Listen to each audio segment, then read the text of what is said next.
कभी हार न मानने वाले एक साहसी व्यक्ति की प्रेरक कहानी। ये कहानी है एक ऐसे इंसान की जिसने कभी हार नहीं मानी। ये कहानी है दृढ़ निश्चय, अटूट साहस और अदम्य इच्छा शक्ति की।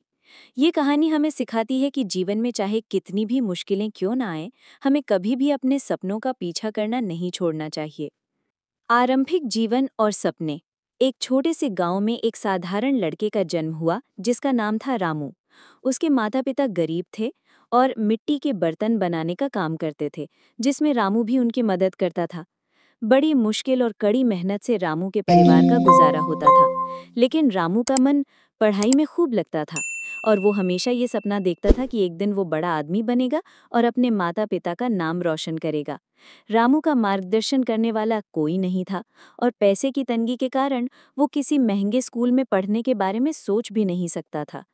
फिर भी उसके अंदर कुछ अलग करने का जुनून था। संघर्ष और असफलता। रामू अपने गांव के छोटे से स्कूल में पढ़ता था, जहां सुविधाओं की भारी कमी थी।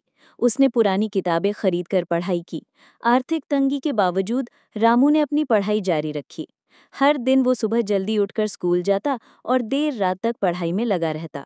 रामू का एक ही सपना था कि वो एक दिन डॉक्टर बनेगा। लेकिन कहते हैं कि ईश्वर भी हमारी परीक्षा लेता है।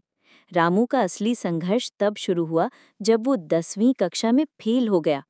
रामू ने अपनी पढ़ाई में कोई कसर नहीं छोड़ी थी, लेकिन फिर भी वो पास नहीं हो सका। ये उसके लिए किसी गहरे सदमे से कम नहीं था। वो पूरी तरह से टूट गया, क्योंकि उसे लगा कि अब वो कभी अपनी माँ की उम्मीदों पर खरा नहीं उतर पाएगा। प्रेरणा और नई शुरुआत। रामू के माता पिता भी बहुत दुखी थे। उन्हें समझ नहीं आ रहा था कि उनका बेटा इतना मेहनती होने के बावजूद असफल क्यों हो गया। अगली सुबह रामू के पिता चाक पर मिट्टी के बर्तन बना रहे थे। रामू वहीं पास में बैठा पढ़ रहा था और उसकी माँ भी उसके पास थी। रामू को प्रेरित करते हुए उसके पिता ने कहा, दो लड़के हैं, एक पहाड़ पर चढ़ रहा है और दूसरा नीचे खड़ा है। बताओ शिखर पर कौन पहुंचेगा? रामू ने जवाब दिया, जो चढ़ने की कोशिश कर रहा है, ना कि जो नीचे खड़े होकर देख रहा है। फिर रामू के पिता ने समझाया, हाँ, कुछ कमियों के कारण वो गिर भी सकता है, इसलिए तुम्हें अपने लक्ष्य से पीछे नहीं हटना चाहिए। रामू को अपने पिता की बातों से कुछ सहारा मिला, लेकिन वो अब भी खुद को असफल महसूस कर रहा था। उसे लगा कि शायद उसके लिए डॉक्टर बनना संभव नहीं होगा। वो गहरी निराशा में डूबा हुआ था।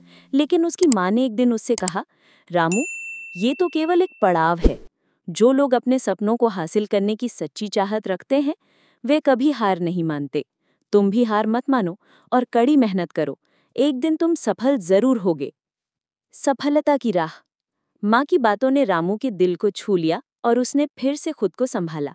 उसने तय किया कि वो अपनी असफलता को सफलता में बदलने के लिए कड़ी मेहनत करेगा। उसने अपने दोस्तों और रिश्तेदारों से सलाह ली और ये समझा कि अपनी कमजोरियों को समझकर ही आगे बढ़ा जा सकता है। रामू ने अपनी गलतियों से सीखा और एक नई ऊर्जा के साथ फिर से पढ़ाई शुरू कर दी। इस बार उसने और भी अधिक मेहनत की। उसने अपनी कमजोरियों पर ध्यान दिया और उन्हें दूर करने का प्रयास किया।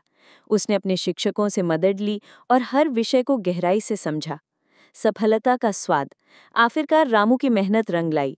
उसने न केवल 10वीं की परीक्षा अच्छे अंकों से पास की, बल्कि आगे की पढ़ाई के लिए शहर के एक अच्छे कॉलेज में दाखिला भी ले लिया। उसके पास अब भी सीमित संसाधन थे, लेकिन उसने इसे अपनी कमजोरी नहीं, बल्कि एक चुनौती के रूप में लिया। कॉलेज में भी रामू ने अपनी मेहनत और लगन से सबको प्रभावित किया। उसने मेडिकल प्रवेश परीक्षा की तैयारी शुरू कर दी। ये एक और कठिन चुनौती थी, लेकिन रामू ने हार नहीं मानी। दिन रात की कड़ी मेहनत के बाद उसने मेडिकल प्रवेश परीक्षा भी पास कर ली और एक प्रतिष्ठित मेडिकल कॉलेज में दाखिला ले लिया। शिखर पर। आज रामू एक सफल डॉक्टर है और अपने गांव में ही एक छोटा सा अस्पताल चलाता है, जहां वो गरीबों का मुफ्त इलाज करता है। उसने अपने माता पिता का नाम रोशन किया है और गांव के सभी लोगों के लिए एक प्रेरणा स्रोत बन गया है। रामू की कहानी हमें ये सिखाती है कि असफलता जीवन का अंत नहीं है, बल्कि ये सफलता की सीढ़ी का एक पायदान है। जो लोग दृढ़ निश्चय और साहस के साथ आगे बढ़ते हैं, वो किसी भी मुश्किल को पार कर सकते हैं। सफलता के लिए मेहनत, संघर्ष और सही दिशा में कदम उठाना आवश्यक है। रामू की तरह हमें भी कभी हार नहीं माननी चाहिए और अपने सपनों को पूरा करने के लिए हमेशा प्रयास करते रहना चाहिए।